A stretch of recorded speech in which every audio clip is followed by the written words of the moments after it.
बिस्मिल्लाहिर्रहमानिर्रहीम। मेरा नाम सैयद वकार है। आज जो हमारा टॉपिक ऑफ डिस्कशन है वो है कॉन्स्टिट्यूशनल पैकेज, जिसे हम 26th अमेंडमेंट कहते हैं। तो आए मिलकर उसके बारे में लर्न करने की कोशिश करते हैं। First of all 26th amendment to the constitution of Pakistan. इस 26th अमेंडमेंट को जो है ना बेसिकली हम क्या कहते हैं, कॉन्स्टिट्यूशनल पैकेज कहते हैं। अब इस 26th अमेंडमेंट में क्या किया गया, पहले तो जो है ना बेसिकली हम ये डिस्कस कर लेते हैं कि कौन सी तब्दीलियां की गई हैं कॉन्स्टिट्यूशनल अमेंडमेंट 26 के अंदर। खास तौर पे अदलिया की जो पावर्स थी उनके हवाले से जो है ना कानून के अंदर तब्दीलियां की गई हैं। जैसे मिसाल के तौर पर चीफ जस्टिस का टेन्योर 3 साल मुकर्रर कर दिया गया। चीफ जस्टिस की अपॉइंटमेंट के लिए 3 नाम देगी पार्लियामेंट्री कमेटी, उससे पहले सीनियर जज को लगाया जाता था। तो इस सारे प्रोसेस को समझने से पहले अदलिया की किसी भी मुल्क के अंदर क्या अहमियत है, उस चीज को जो है ना हम समझने की कोशिश करते हैं।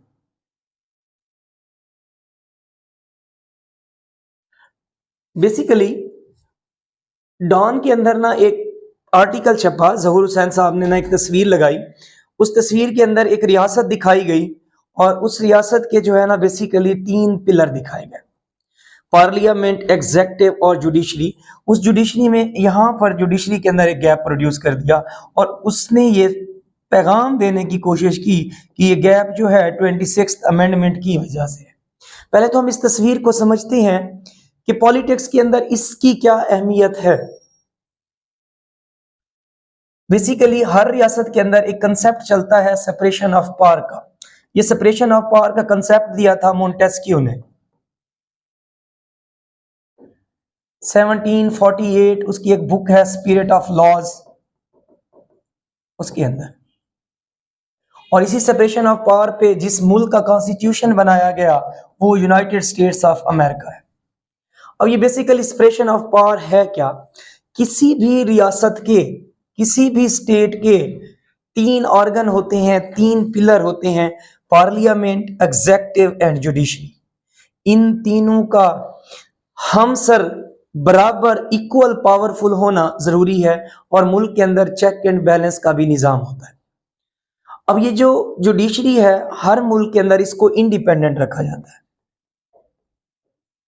कि ये इंडिपेंडेंटली काम करे। मिसाल के तौर पर जो जजेस होते हैं उनकी अपॉइंटमेंट को ना एग्जेक्टिव छेड़ सकता है ना पार्लियामेंट छेड़ सकती है। उनकी जो तनख्वाहें हैं वो ज्यादा रखी जाती हैं, उनके टेन्योर ज्यादा रखे जाते हैं ताकि एग्जेक्टिव या पार्लियामेंट अपना असर और रसूख जुडिशरी के ऊपर ना डाल सके। लेकिन पाकिस्तान के अंदर 26th अमेंडमेंट का जो प्रोसेस है वो जो है ना बेसिकली अब एग्जेक्टिव कंट्रोल करेगी। क्यों? अभी हम आगे चलकर पढ़ेंगे भी कि एग्जेक्टिव जो है ना अपॉइंट करेगी, नाम भेजेगी चीफ जस्टिस ऑफ पाकिस्तान, यानी कि सुप्रीम कोर्ट का जो चीफ जज होगा उसका नाम जो है ना प्राइम मिनिस्टर भेजेगा और प्रेसिडेंट उसकी समरी पर क्या करेगा, साइन करेगा और 3 लोगों में चुना जाएगा। तो यहाँ पर बेसिकली ये बैलेंस ऑफ पावर, ये सेपरेशन ऑफ पावर का कंसेप्ट क्या होता है, बेसिकली डिस्टर्ब होता है। मैंने आपको बताया कि किसी भी रियासत के 3 पिलर हैं, 3 पिलर्स का सेपरेट होना और इक्वल पावरफुल होना जरूरी है। पुराने वक्तों के अंदर जब बादशाह हुकूमत करता था तो बादशाह एक ही बंदा होता था, वो कानून भी खुद बनाता था, पार्लियामेंट कानून बनाती है। वो एग्जेक्टिव भी खुद होता था, वो कानून को लागू भी खुद करता था, अदलिया यानी कि फैसले भी वो खुद करता था। तो जॉन एक्टन कहते हैं कि एब्सोल्यूट पावर्स करप्ट एब्सोल्यूटली। अगर सारी ताकतें एक बंदे के पास आ जाएं तो वो जो है ना क्या हो जाता है, करप्ट हो जाता है। वो लोगों की आज़ादी को कंप्रोमाइज करेगा, लिबर्टी को कंप्रोमाइज करेगा, फंडामेंटल राइट्स को कंप्रोमाइज करेगा। इस वजह से सेपरेशन ऑफ पावर का कंसेप्ट दिया था मोंटेस्क्यू ने कि सारी ताकतें एक बंदे के पास जमा ना हों। अब पाकिस्तान की 26th अमेंडमेंट में क्या ये ताकतें एग्जेक्टिव के पास या पार्लियामेंट के पास जमा हुई हैं या नहीं हुई, आए उनको चलकर देखते हैं। नेक्स्ट स्लाइड पे चलते हैं। ये तो मैंने थोड़ा सा सेपरेशन ऑफ पावर का कंसेप्ट समझाया आपको। उसके अंदर है legislative process and political dynamics के अंदर क्या हुआ है। पहली बात तो यह है कि वो कहता है कि जब भी अमेंडमेंट है ये 2/3 मेजॉरिटी से पास हुई। ये जो 26वीं तरमीम है ये सेनेट और असेंबली में से, सेनेट और नेशनल असेंबली में से 2/3 अमेंडमेंट्स मेजॉरिटी से पास हुई है। और दूसरी बात है कि शुरू में इसको मौलाना फजल रहमान जो है ना बेसिकली क्या कर रहे थे, अपोज कर रहे थे, लेकिन बाद में वो क्या कर गए हैं, मान गए हैं। अब पहली बात तो यह है कि हम ये करते हैं कि ये मेजॉरिटी क्या होती है।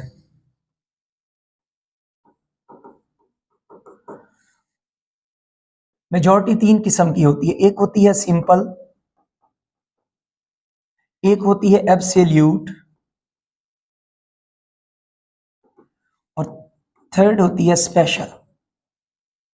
सिंपल मेजॉरिटी का मतलब होता है 50% प्लस वन, 51% नहीं कहा मैंने, 50% प्लस वन। एब्सोल्यूट का भी मतलब होता है 50% प्लस वन। अब जो सिंपल होती है ऑफ प्रेजेंट होती है, मौके पे जितने लोग मौजूद हैं उनमें से सिंपल। ये होती है ऑफ टोटल, जितने टोटल मेंबर्स होंगे। स्पेशल मेजॉरिटी इनसे ज्यादा होती है, मोस्टली हम स्पेशल मेजॉरिटी 2/3 मेजॉरिटी को कहते हैं। अब इस मेजॉरिटी से क्या मुराद है? से फॉर मैं एक एग्जांपल दे देता हूँ। एक क्लास के अंदर 50 लोग हैं, उन 50 लोगों ने किसी चीज का फैसला करना है, तो अगर मौके पे उस दिन क्लास में 30 लोग आए हुए थे, तो अगर मैं फैसला सिंपल मेजॉरिटी से होना है तो 15 प्लस 1 16 लोग जिस तरह फैसला करेंगे वो बात मान ली जाएगी, उसे हम सिंपल मेजॉरिटी का नाम देंगे। एब्सोल्यूट मेजॉरिटी उस मेजॉरिटी को कहते हैं ऑफ टोटल, यानी कि मौके पे 30 लोग मौजूद हैं लेकिन राय 50 से ली जाएगी, कहा जाएगा 20 बाकी आएंगे, तो एब्सोल्यूट मेजॉरिटी में कितने लोग होने चाहिए?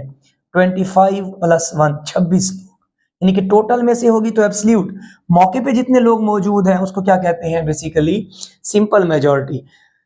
अब आ जाए अमेंडमेंट के ऊपर। कॉन्स्टिट्यूशन के अंदर जब भी तब्दीली की जाती है, अमेंडमेंट तब्दीली को कहते हैं, तो उसके लिए हमेशा हमें स्पेशल मेजॉरिटी 2/3 मेजॉरिटी चाहिए होती है। 2/3 मेजॉरिटी का मतलब ये है कि अगर से फॉर कहीं पर जो लोग मौजूद हैं उनकी तादाद 99 है, तो उसमें से हमें 66 लोगों का वोट चाहिए। कोई भी मामला, कोई भी मुद्दा जो है ना हमने सुलझाना है, तो उसको हम क्या कहते हैं? स्पेशल मेजॉरिटी कहते हैं। इसी वजह से उसने कहा कि जब भी अमेंडमेंट होगी वो 2/3 मेजॉरिटी से होगी। 2/3 मेजॉरिटी का मतलब सिंपल मेजॉरिटी है। जैसे हम प्राइम मिनिस्टर अपना इलेक्ट करते हैं तो वो हम करते हैं एब्सोल्यूट मेजॉरिटी टोटल में से। जैसे लास्ट टाइम हमारी जो नेशनल असेंबली है उसमें 342 मेंबर्स हैं, तो प्राइम मिनिस्टर को इलेक्ट होने के लिए उसका हाफ 50% 171 प्लस 1 वोट ज्यादा चाहिए होता है। जैसे इमरान खान को 172 वोट चाहिए थे, तो वो क्या बन जाते? प्राइम मिनिस्टर बन जाते। तो प्राइम मिनिस्टर एब्सोल्यूट मेजॉरिटी से बनते हैं, स्पेशल मेजॉरिटी से अमेंडमेंट्स होती हैं, और सिंपल मेजॉरिटी से जो है ना छोटे छोटे एक्ट्स और लॉज बनाए जाते हैं। तो इस वजह से उसने ये टर्म यूज की कि हम क्या करेंगे? 2/3 मेजॉरिटी को यूज करेंगे जब भी हम कोई अमेंडमेंट करेंगे। तो जो 26वीं अमेंडमेंट हुई है उसमें भी ये 2/3 मेजॉरिटी होगी। अच्छा, उसके बाद हम नेक्स्ट देखते हैं। नेक्स्ट है हमारे पास 26th अमेंडमेंट। हुआ क्या क्या है 26th अमेंडमेंट में? किस दिन पास हुई, क्या क्या प्रोसीजर अपनाए गए और फर्दर इसमें क्या तब्दीलियां की गई? सबसे पहली बात तो यह है कि वो कहता है कि इसके अंदर जो ड्राफ्ट है वो इंक्लूड्स 11 पेजेस एंड 26 अमेंडमेंट्स के। स्पेशल पार्लियामेंट्री कमेटी से मतलब ये है कि जो हमारा पार्लियामेंट होती है, जिसको हम नेशनल असेंबली और सेनेट, दो हाउस हैं हमारी जो है ना पार्लियामेंट के, ये दोनों मिलकर एक कमेटी बनाते हैं जिसने सारी अमेंडमेंट के प्रोसीजर को देखना होता है। उस कमेटी को स्पेशल पार्लियामेंट्री कमेटी कहा जाता है। उसने जो ड्राफ्ट दिया उसके अंदर 11 पेज थे और 26वीं अमेंडमेंट थी। पहली बात तो यह है कि ड्राफ्ट क्या होता है। ड्राफ्ट जो ना बाद में बिल बनता है, बिल जो है ना वो बेसिकली हमारे पास एक्ट बनता है, एक्ट जो है वो हमारे पास क्या बनता है? लॉ बनता है। अब ड्राफ्ट क्या होता है? ड्राफ्ट ना रफ फॉर्म होती है। जब भी कोई कानून बना रहे हैं, कोई कानून लिख रहे हैं, तो उसको जब हम उसकी रफ फॉर्म को थोड़ा बहुत सीधा करते हैं तो रफ फॉर्म ऑफ इंफॉर्मेशन जो होगी वो ड्राफ्ट होगा। जब वो ड्राफ्ट स्पेशल पार्लियामेंट्री कमेटी उसकी काट छांट करके उसको बकायदा कानून या एक्ट की शक्ल में ले आएंगे तो वो हमारे पास बिल कहलाएगा जब तक पार्लियामेंट में होगा। यानी कि चाहे वो सेनेट में हो या नेशनल असेंबली से पास हो, तब तक वो बिल है। जब वो बिल आगे पास हो जाएगा, पास होने के बाद प्रेसिडेंट उसके ऊपर साइन कर देता है, तो वो हमारे पास एक्ट बन जाता है। जब वो एक्ट मुल्क के अंदर लागू कर दिया जाता है तो हम उसे लॉ कहते हैं। मैंने कहा कॉन्स्टिट्यूशन बनाते हुए उसने एक टर्म यूज की कि ड्राफ्ट इंक्लूड्स 11 पेजेस। तो आपको पता होना चाहिए कि उसने ये ड्राफ्ट का लफ्ज क्यों यूज किया, क्योंकि किसी भी कानून को लिखते हुए, किसी भी अमेंडमेंट को करते हुए कुछ इंफॉर्मेशन शुरू में रफ होती है। वो स्पेशल पार्लियामेंट्री कमेटी के पास होती है। कमेटी उसके ऊपर काम कर रही होती है, उसकी काट छांट करती है, उसको जोड़ती है, जोड़ने के बाद उसको बिल की शक्ल देती है, वो बिल पेश कर दिया जाता है किसके अंदर, मजलिस शूरा के अंदर, पार्लियामेंट के अंदर। वो पार्लियामेंट उसके ऊपर बहस करेगी, मुबाहिसे करेगी कि इसके अंदर ये तब्दीलियां करो, ये होनी चाहिए। तो तब तक वो बिल कहलाएगा, जब तक वो नेशनल असेंबली से पास होता है या सेनेट से पास होता है। पास होने के बाद जब साइन कर देगा प्रेसिडेंट उसके ऊपर, वो एक्ट बन जाएगा। जब वो मुल्क में इंप्लीमेंट किया जाएगा तो वो हमारे पास क्या बनेगा, लॉ बनेगा। अब वही ड्राफ्ट, वही बिल, जब बिल बना तो सेनेट में पास हुआ। सेनेट के अंदर जो है ना, ये 26 अमेंडमेंट वाला बिल जो है वो 20 अक्टूबर 2024 को जो है ना क्या हुआ, पास हुआ। और जो है ना 65 वोट से पास हुआ, क्योंकि इस टाइम हमारे सेनेट के मेंबरान की तादाद 96 है और हमें स्पेशल मेजॉरिटी, जिसके पीछे हम बात कर चुके हैं, 2/3 मेजॉरिटी चाहिए थी, यानी कि 64 वोट चाहिए थे, तो 65 वोट मिले, तो सेनेट में से ये बिल जो है ना वो क्या हो गया, पास हो गया। पास होने के बाद ये बिल जो है ना पार्लियामेंट के पास आया, सॉरी नेशनल असेंबली के पास आया। अब नेशनल असेंबली ने 21 अक्टूबर 2024 को जो है ना इसके ऊपर वोटिंग की। आपको ये भी पता होना चाहिए 26 अमेंडमेंट में इनिशियली 56 आर्टिकल्स को चेंज करने की बात की गई थी, लेकिन उसके ऊपर हमारे मुल्क के अंदर, हमारे पॉलिटिशियंस के अंदर रोला पड़ गया। उन्होंने कहा कि हम कुछ आर्टिकल्स ऐसे थे जिनके ऊपर तब्दीलियां करना नहीं चाह रहे थे पॉलिटिशियंस, तो एट द एंड उनको कर्टेल कर दिया गया। जब सेनेट से पास हुआ तो 22 आर्टिकल्स में तब्दीली हुई। जब वो नेशनल असेंबली से पास हुआ तो तब जो है ना आर्टिकल्स जो टोटल चेंज हुए वो 27 हुए। तो इसका मतलब है 26वीं अमेंडमेंट के अंदर जो टोटल आर्टिकल्स चेंज हुए हैं पाकिस्तान के 1973 के कॉन्स्टिट्यूशंस के, उनकी तादाद कितनी है, 27 है। क्योंकि सेनेट ने बाद में कुछ सिफारिशात पेश की तो 5 आर्टिकल्स को दोबारा से जो है ना कंसीडर किया गया और 27 आर्टिकल्स को क्या किया गया, चेंज नेशनल असेंबली में। जब सेनेट में पास हुआ था 22 थे। अब नेशनल असेंबली में भी बेसिकली क्या चाहिए थी, हमें 2/3 मेजॉरिटी चाहिए थी। वहां पर हमें वोट रिक्वायर थे 224 और जो वोट मिले हैं इसको वो मिले हैं 225 नेशनल असेंबली में। 225 वोट लेकर ये अमेंडमेंट वहां से भी पास हो गई और उसी दिन हमारे प्रेसिडेंट ने इस बिल के ऊपर साइन किया, आसिफ अली जरदारी ने, 21 अक्टूबर 2024 को। और वो बिल किस में कन्वर्ट हो गया, 26 अमेंडमेंट एक्ट के अंदर क्या हो गया, चेंज हो गया। तो इसका मतलब ये हो गया कि आसिफ अली जरदारी के बाद साइन करने के बाद समरी के ऊपर ये 26 अमेंडमेंट जो है ना हमारे पार्लियामेंट हाउसेस से पास हो जाती है, क्योंकि फाइनल समरी के ऊपर साइन कौन करता होता है, प्रेसिडेंट करता होता है। उसके बाद नेक्स्ट हम देखते हैं, चलो ये 26 पार्लियामेंट्री जो 26 अमेंडमेंट थी वो बेसिकली पास तो हो गई, उसके अंदर तब्दीलियां क्या क्या की गई हैं 1973 के कॉन्स्टिट्यूशन के ऊपर, क्योंकि इसके ऊपर बहुत सारा रोला पड़ा रहा। मौलाना फजलुर रहमान नहीं मानते थे, वो कहते थे कि ये जो है ना बेसिकली मुल्क की साख के डेमोक्रेसी को खतरा है, इससे मैं नहीं मानूंगा। पीटीआई भी इसके खिलाफ थी। एट दी एंड जो है ना मौलाना फजलुर रहमान मान जाते हैं और ये जो अमेंडमेंट है, अभी आपको प्रोसीजर बताया, 2/3 मेजॉरिटी से सेनेट में से 65 वोट्स और 225 वोट्स नेशनल असेंबली से लेकर ये पास हो जाती है। और इसमें 27 जो आर्टिकल्स हैं उसके ऊपर क्या किया जाता है, तब्दीली की जाती है। कुछ मोटे मोटे आर्टिकल्स, जो मोटी मोटी बातें इसके अंदर चेंज हुई हैं, उनको जो है ना हम क्या कर लेते हैं, डिस्कस कर लेते हैं। सबसे पहले ना इस अमेंडमेंट के अंदर आर्टिकल 175 ए के अंदर तब्दीलियां की गई। आर्टिकल 175 ए 1973 का कॉन्स्टिट्यूशन का आर्टिकल 175 ए है। अब इसके अंदर जो पहली तब्दीली की गई वो ये की गई कि chief justice of Pakistan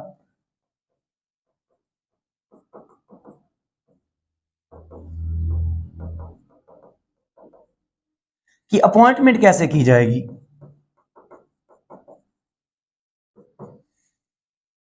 chief justice of Pakistan की अपॉइंटमेंट किस तरह से की जाएगी। सबसे पहले उन्होंने ये कहा कि जो सुप्रीम कोर्ट होगा वहां से जो 3 सीनियर जजेस होंगे,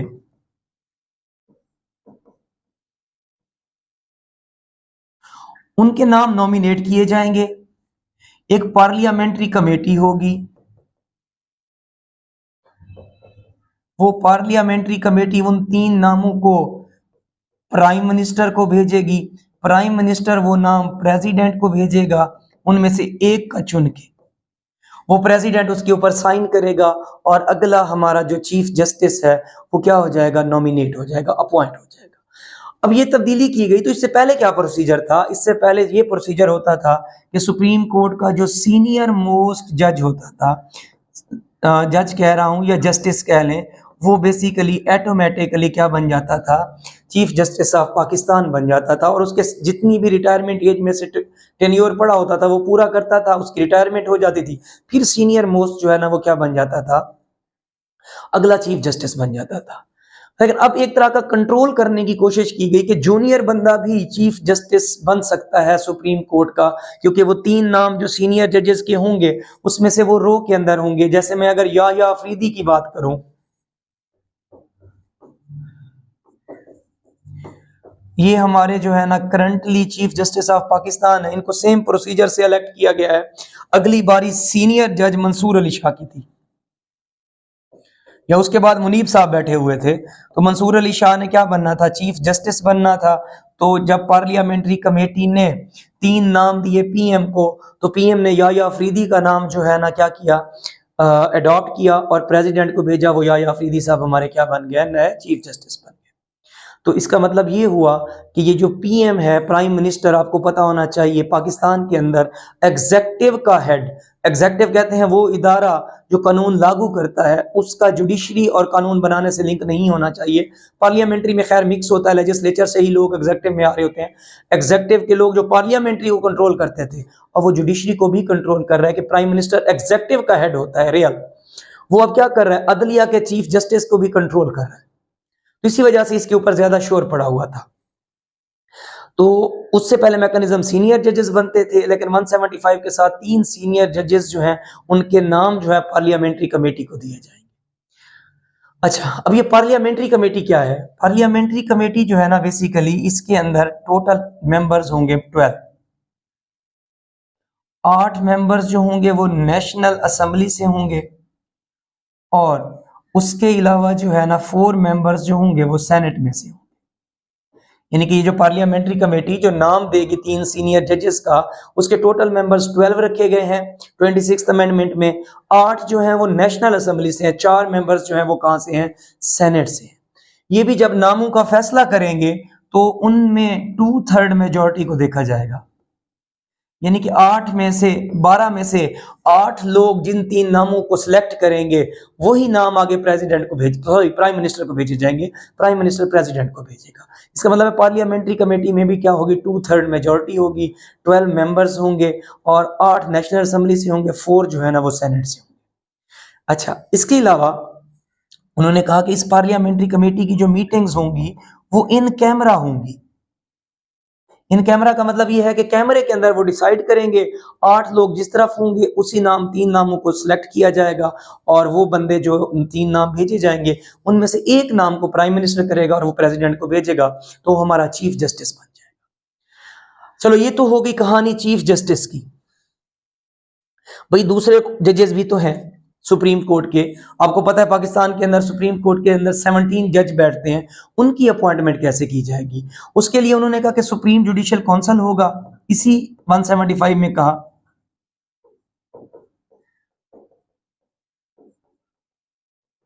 लेकिन इसके अंदर कुछ मेंबर्स ऐड किए गए। पहले जजेस हुआ करते थे सुप्रीम जुडिशियल काउंसिल के अंदर, उन्होंने कहा कि अब जो है ना फेडरल लॉ मिनिस्टर इसके अंदर बैठेगा।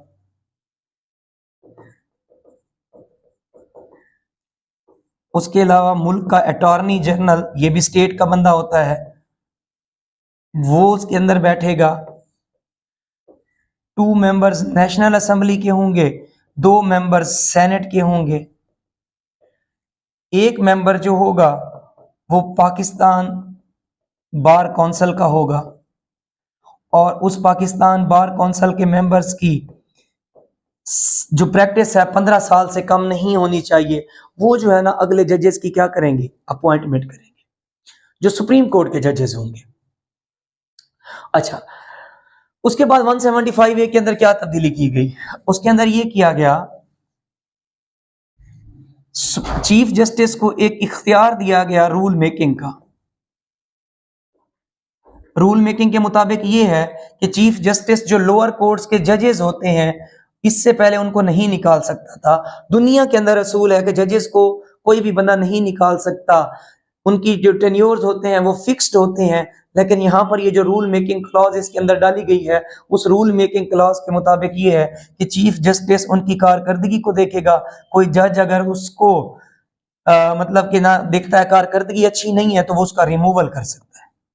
दैट मीन्स कि यहाँ पर भी जजेस के टेन्योर को क्या किया गया है, कंट्रोल किया गया है। पॉलिटिकल विच हंटिंग की जा सकती है कि कोई जज अगर एग्जेक्टिव के मुताबिक जो है ना काम नहीं कर रहा तो उसको क्या कर दिया जाएगा, निकाला जा सकता है।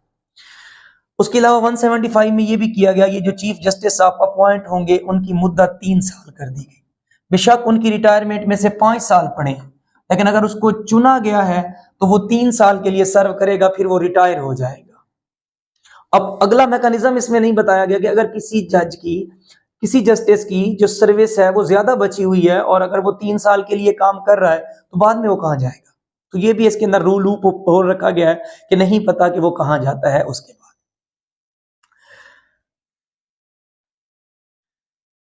ये इसका मेन मुद्दा था। सबसे ज्यादा तब्दीलियां इसी 175A आर्टिकल के अंदर की गई हैं। उसके बाद ना आर्टिकल 184, इसके अंदर भी तब्दीलियां की गई हैं 26वीं अमेंडमेंट में। चीफ जस्टिस ऑफ पाकिस्तान के पास या जजेस के पास ये इख्तियार होता था कि वो 100 मोटो एक्शन ले सकते हैं।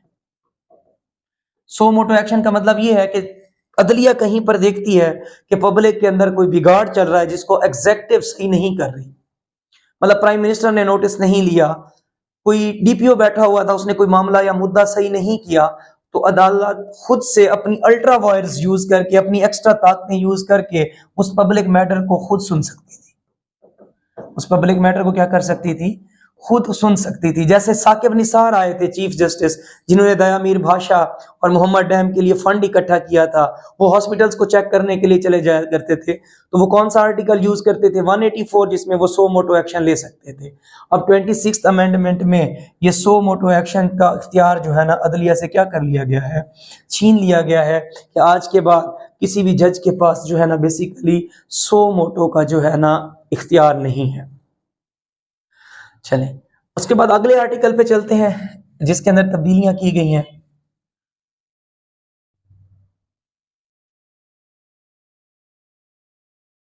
वो है हमारे पास 186A। 186 डील करता था सुप्रीम कोर्ट के पास की कि वो केसेस को शिफ्ट करे। तो 186 के अंदर ये दिया गया है कि सुप्रीम कोर्ट को एक पावर दे दी गई है कि वो केसेस को शिफ्ट कर सकती है। वो केसेस को क्या कर सकती है, शिफ्ट कर सकती है। जैसे मतलब कि एक हाई कोर्ट के अंदर केस चल रहा है तो उसको दूसरे सेकंड हाई कोर्ट के अंदर शिफ्ट कर दे, डन। या उन हाई कोर्ट से केसेस को खुद अपने पास ले आए तो खुद सुनना शुरू कर दे। तो दैट मींस 186 आर्टिकल 1 में भी तब्दीलियां की गई 26वीं तरमीम के अंदर, और ये कहा गया कि सुप्रीम कोर्ट को इख्तियार दिया जाएगा कि वो केसेस को शिफ्ट कर सकती है कहीं भी। पहले तो ऐसा होता था कि मतलब कि जना सुप्रीम कोर्ट इनको शिफ्ट नहीं करती थी, और इसको इस तरह से भी यूज किया जा सकता है कि कोई भी पॉलिटिकल बंदा किसी हाई कोर्ट के जज से सेटिस्फाई नहीं है तो सुप्रीम कोर्ट के थ्रू वो एग्जेक्टिव ये कर सकते हैं कि केसेस को एक जज से या अपनी पसंदीदा कोर्ट में ट्रांसफर करा सकते हैं। तो 186A आर्टिकल के तहत supreme court shifting of cases कर सकती है। हाई कोर्ट्स के अंदर एक हाई कोर्ट से दूसरे हाई कोर्ट में उन हाई कोर्ट से केस को उठाकर खुद भी बेसिकली क्या कर सकती है, सुन सकती है। फिर एक तब्दीली की गई आर्टिकल 190A। मैं इनको दो लिखूंगा क्योंकि दो लेवल पे हुई है ये तब्दीली। 202A आर्टिकल पाकिस्तान का एंड 190A। इसके अंदर बेसिकली पहले तो प्रपोज ये किया गया था कि हम फेडरल कॉन्स्टिट्यूशनल कोर्ट बनाएंगे।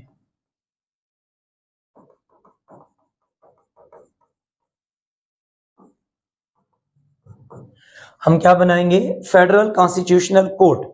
अब ये फेडरल कॉन्स्टिट्यूशनल कोर्ट में इज इक्वल टू की अलामत डाल रहा हूं, सुप्रीम कोर्ट के इक्वल काम करेंगे, क्योंकि सुप्रीम कोर्ट के पास केसेस बहुत ज्यादा होते हैं। तो ये जो फेडरल कॉन्स्टिट्यूशनल कोर्ट हम बनाएंगे तो ये उनके बराबर काम कर रहे होंगे। मौलाना फजलुर रहमान ने कहा कैसे कैसे हो सकता है, एक मुल्क के अंदर दो अदालतें कैसे हो सकती हैं। वो इस बात पे अड़ गया तो उसके बाद ना ये फेडरल कॉन्स्टिट्यूशनल कोर्ट वाला कंसेप्ट खत्म करके सुप्रीम कोर्ट के अंडर फेडरल बेंच बनाए गए हैं। अब फेडरल बेंच जो है वो सुप्रीम कोर्ट के केसेस किसको दिए जाएंगे? फेडरल बेंच को दिए जाएंगे। वही फेडरल बेंच के अंदर जो जजेस बैठे होंगे वो सुप्रीम कोर्ट के क्या करेंगे? केसेस डिसाइड करेंगे। बेसिकली हुआ कुछ नहीं है, बस ये जो है ना तब्दीली की गई कि कान को यहाँ से पकड़ लो या वहां से पकड़ लो। फेडरल कॉन्स्टिट्यूशनल कोर्ट नहीं बनाया गया तो सुप्रीम कोर्ट के अंदर फेडरल बेंच बनाया गया। वो बेसिकली चेक एंड बैलेंस रखेगा किसके ऊपर? सुप्रीम कोर्ट के ऊपर। तो ये आर्टिकल 191 ए के तहत किया गया। अब जैसे सुप्रीम कोर्ट काम करता है वैसे ही हाई कोर्ट काम करते हैं। अब आर्टिकल 202 ए के तहत भी हाई कोर्ट के अंदर भी जो है ना बेसिकली कॉन्स्टिट्यूशनल बेंच बनाए गए हैं। अब इन कॉन्स्टिट्यूशनल बेंच का क्या काम है? ये भी हाई कोर्ट के जजेस की इवैल्यूएशन करेंगे। हाई जो कोर्ट के जजेस जो केसेस डिसाइड करते हैं, जो कुछ वो काम कर रहे होते हैं, उनके काम को इन्फ्लुएंस करेंगे। उनके सारे कोर्ट्स के केस जो हैं वो कॉन्स्टिट्यूशनल बेंच में क्या कर दिए जाएंगे? ट्रांसफर कर दिए जाएंगे। तो दैट मींस कि 26th अमेंडमेंट में आर्टिकल 191 ए और 202 ए को भी चेंज किया गया है और एक अलहदा से बेंचेस बनाए गए हैं, कॉन्स्टिट्यूशनल बेंचेस बनाए गए हैं। 191 ए के तहत जो है ना वो सुप्रीम कोर्ट के बेंच को जो है वो केसेस को लेगा और हाई कोर्ट में जो कॉन्स्टिट्यूशनल बेंच है वो जजेस की कारकर्दगी को क्या कर रहे होंगे? चेक कर रहे होंगे।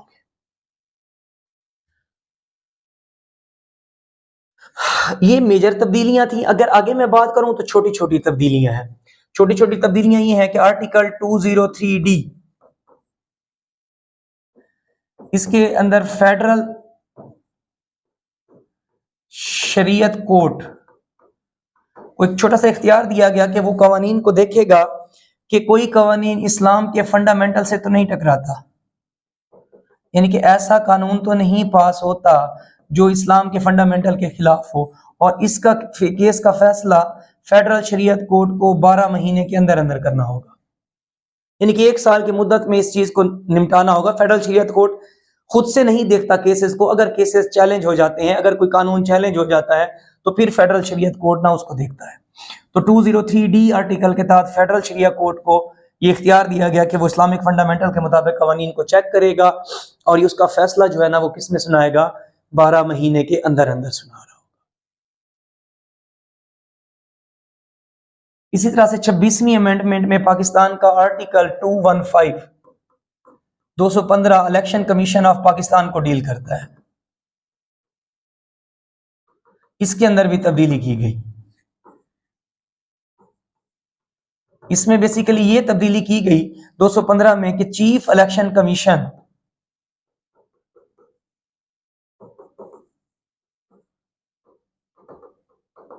की मुद्दत जो है ना तब तक रहेगी जब तक जो है ना नया इलेक्ट नहीं होता।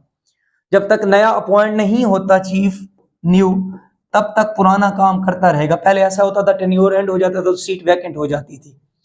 तो इसका मतलब यह है कि आर्टिकल 215 26th अमेंडमेंट के तहत पुराना जो चीफ इलेक्शन कमीशन होगा वो अपनी सीट पर बरकरार रहेगा जब तक, चाहे कोई रोला चल रहा है, चाहे कोई मुद्दा जो है ना डिस्कशन में है, उसका टेन्योर पूरा भी हो गया है, उस टेन्योर के बावजूद भी वो क्या करता रहेगा? काम करता रहेगा। इसी तरह से इसी 26वीं अमेंडमेंट में आर्टिकल 229 के अंदर तब्दीलियां की गई हैं। 229 229 जो है ना बेसिकली ये इस्लामिक आइडियोलॉजी काउंसिल को देखता है।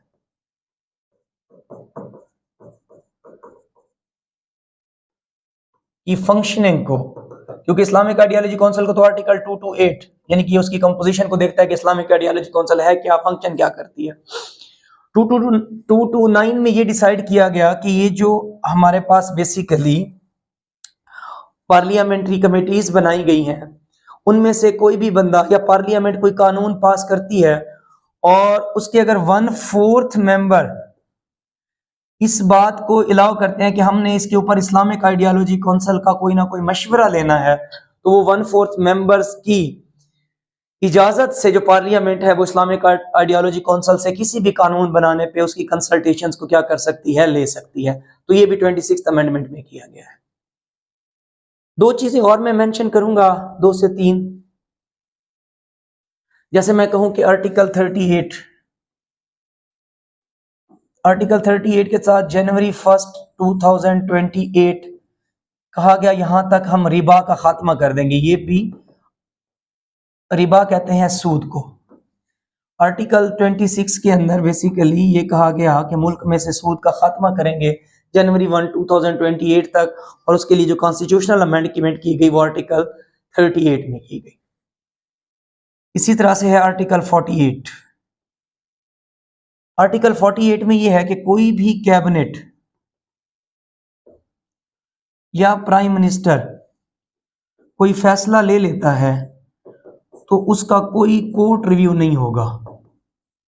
यानी कि अदलिया से यह ताकत भी छीन ली गई कि एग्जेक्टिव ने जो भी फैसला कर दिया वो बेसिकली क्या है, उसका कोर्ट रिव्यू नहीं होगा, क्योंकि वो जो भी फैसला करेंगे वो किसके पास जाएगा, प्रेसिडेंट के पास।